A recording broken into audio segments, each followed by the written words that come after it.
बहुत पुरानी बात है।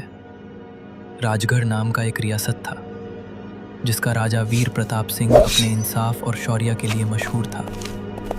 उनकी एक ही बेटी थी, राजकुमारी अनाया।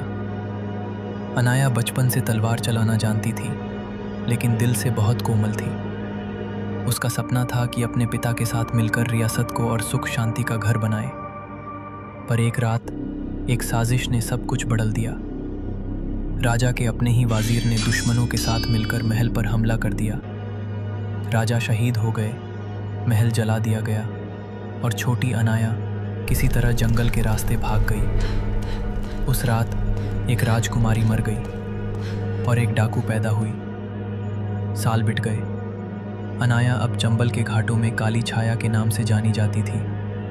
चेहरे पर काला दुपट्टा, हाथ में तलवार और दिल में एक ही मकसद, अपने पिता का बदला और अपनी प्रजा का इंसाफ। वो लूटती थी, लेकिन सिर्फ उन्हीं लोगों को जो रियासत के गरीबों को लूट रहे थे। जब भी कोई जुल्म होता, लोग कह देते, काली छाया आ रही है। एक दिन उसने सुना कि राजगढ़ के महल में अब एक नया राजा बैठा है, वही गद्दार वजीर जिसने उसके पिता को मारा था।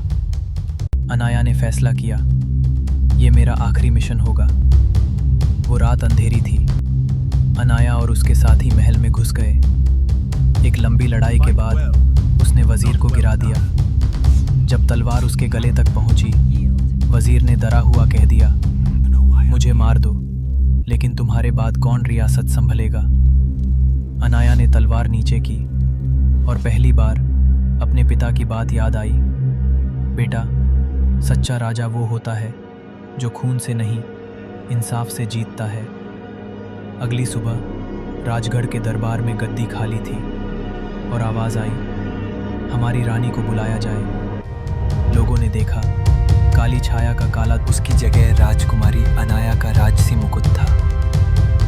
अनाया फिर से रानी अनाया बन चुकी थी, लेकिन इस बार वो सिर्फ ताज की वारिस नहीं थी, अपनी प्रजा का प्यार और विश्वास जीत कर आई थी। और राजगढ़ में सालों बाद सच्चा इंसाफ लौट आया।